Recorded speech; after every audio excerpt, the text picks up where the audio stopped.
I never thought I'd have a loaded gun pointed at me over a fence. But there I was, standing in my own backyard, staring down the barrel of Karen's shiny silver revolver. Her manicured fingers twitched on the trigger, her face flushed red with rage, and her perfectly ironed HOA blazer flapped dramatically in the wind. "Take down." Her voice trembled with fury. I blinked, my brain struggling to process the sheer absurdity of the situation. "Karen," I said slowly, cautiously, "you're seriously threatening me over a fence?" Her eyes burned with righteous indignation. "It violates Section 7B of the HOA guidelines. The shade of wood is non-compliant with the community aesthetic." I glanced at my completely normal wooden fence, then back at her. "You're joking, right?" Karen wasn't joking.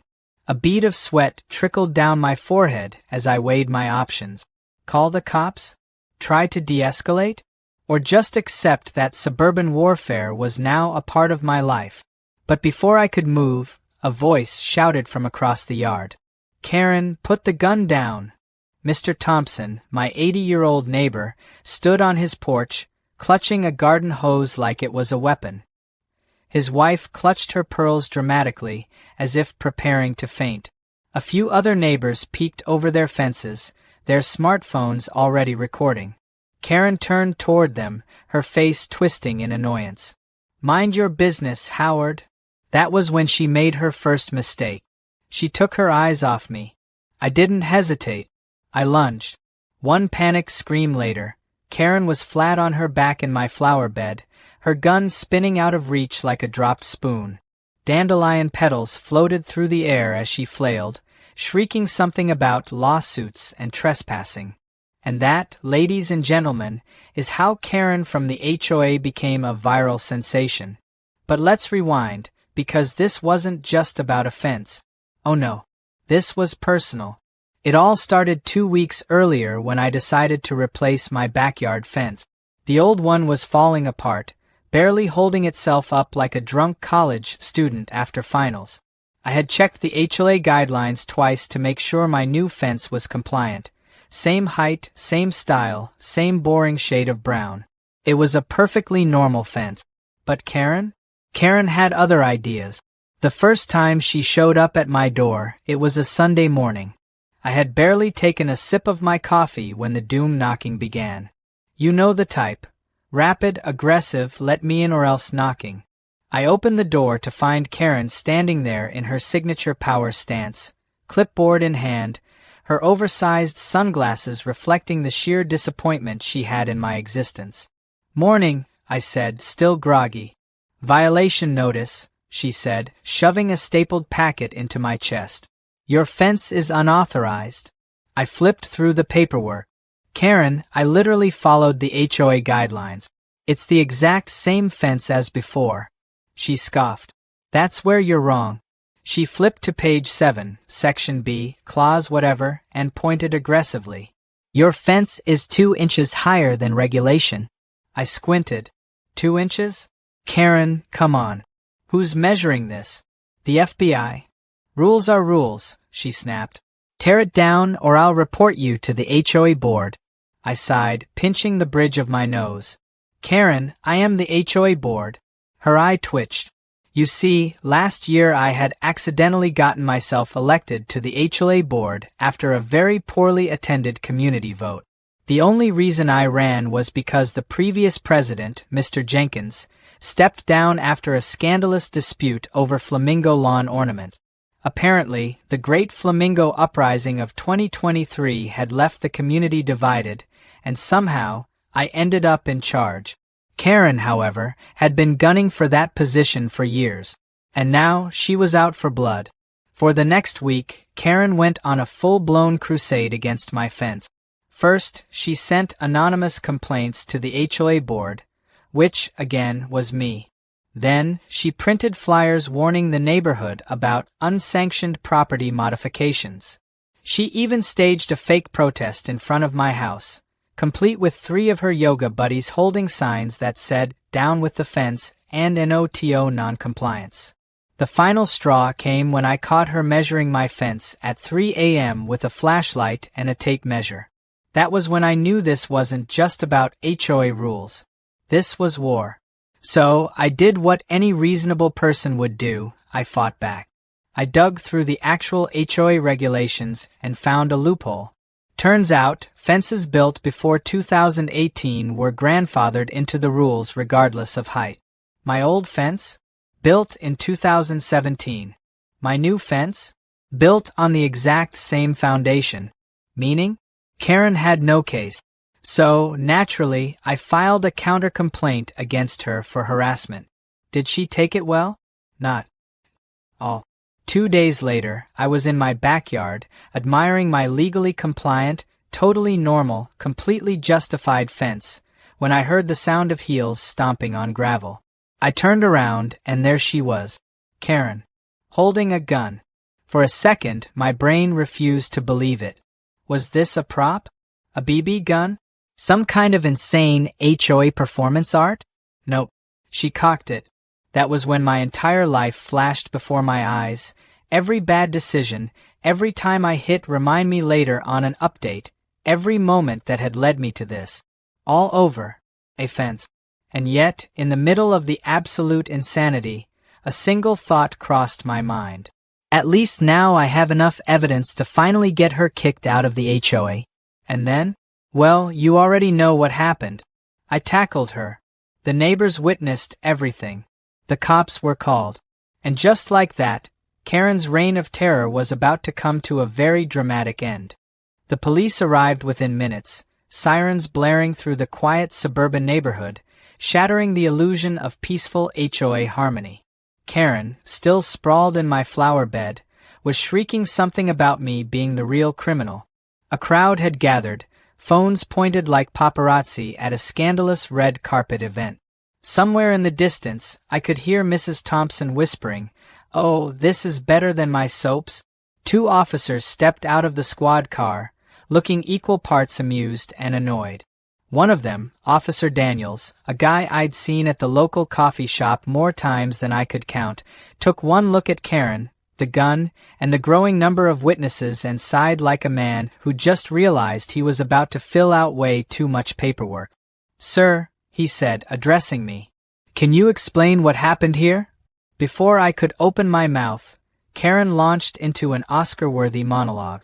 "This man is a menace to the community," she wailed, trying to sit up. "He attacked me. He's building an illegal fence. He's destroying the neighborhood's property values. Officer Daniels held up a hand. "Ma'am, we have multiple witnesses who say you pointed a gun at this man." Karen's face twisted into something truly demonic. "It wasn't a real gun." Daniels turned to his partner, who had picked up the revolver and was examining it. "It's real," the second officer confirmed. "Loaded too?" The collective gasp from the crowd was almost cartoonish.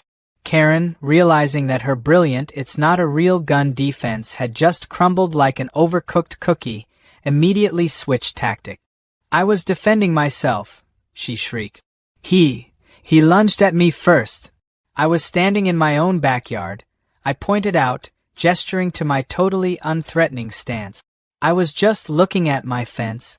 A chorus of agreement rippled through the gathered neighbors. Someone yelled, "We got it on video," and suddenly a dozen phones were waving in the air like evidence at a dramatic courtroom trial. Karen's face turned a shade of red I hadn't even known was possible for human skin. Officer Daniels rubbed his temples like a man whose patience had just been physically removed from his body. "Ma'am, please stand up." Karen, still tangled in my flower bed, made a dramatic show of struggling, like she was the victim of some kind of police brutality. When she finally stood, her pristine white blazer was streaked with dirt and crushed daisies. I'm not ashamed to admit I found it deeply satisfying. "Are you arresting me?" she demanded. "We're detaining you for questioning," Daniels said. "You can't do this. I'm on the HOA board." I raised a hand. "Correction. I'm on the HOA board. You're just a volunteer." If looks could kill, I'd have spontaneously combusted. But as much as I wanted to bask in my small victory, I knew this wasn't over. Not by a long shot. After the officers led Karen away, The neighbors swarmed me like I just won a championship game. Finally, someone said. She's been out of control for years. I told you she was going to snap one day, another added. Mrs. Thompson clutched my arm. You need to file a restraining order, dear. That woman is unhinged. I wasn't entirely sure she was wrong. But before I could process the absolute insanity of what had just happened, my phone buzzed. A text from the HOA president, Mr. Caldwell, flashed on the screen. We need to talk. Urgent HOA meeting. Oh, this was going to be good. The emergency HOA meeting was held in the community clubhouse, a place that normally smelled like stale coffee and disappointment. Tonight, it smelled like scandal. I walked in to find the board members seated like some kind of suburban tribunal, their expressions a mix of concern and thinly veiled amusement. Mr. Caldwell, a man whose entire personality revolved around golf and passive-aggressive emails, cleared his throat. We have a situation, he said gravely, as if we hadn't all watched Karen get arrested in real time. I sat down. You think? A woman named Linda, whose entire purpose in life seemed to be taking meeting minutes, folded her hands. We've received several complaints about the incident. Let me guess, I said. From Karen? Caldwell sighed. Yes. She's claiming you instigated the altercation. I laughed. I actually laughed. You mean when she pointed a gun at me over a fence? Technically, she says you provoked her by deliberately undermining her authority within the HOA. I blinked. I don't even know what that means. Caldwell rubbed his forehead. Honestly? Neither do I. Linda hesitated. She's also threatening to sue the HOA for defamation if we don't reinstate her position. This time, the entire room laughed. Yeah, that's not happening, I said. The problem, however, was that Karen wasn't just fighting me. She was fighting everyone. And she was desperate. Over the next week, she launched a full-blown campaign of chaos. First, she filed a restraining order against me. The judge took one look at the videos of her pointing a gun at me and threw it out faster than last week's leftovers. Then, she tried to bribe Mr. Caldwell into reinstating her HOA influence, which failed spectacularly when he secretly recorded her and turned it over to the board. But the real twist came when one of the police officers called me a few days later. We ran the serial number on Karen's gun, he said. And, well, it was reported stolen 3 years ago. I nearly dropped my phone. Are you kidding? Not at all. We're investigating how she got it, but yeah, this is turning into a bigger mess than we thought. Bigger mess was an understatement. Karen wasn't just dealing with HOA drama anymore.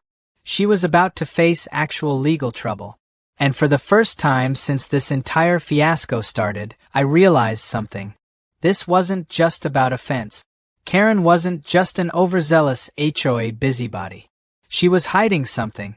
And now, the entire house of cards was about to come crashing down.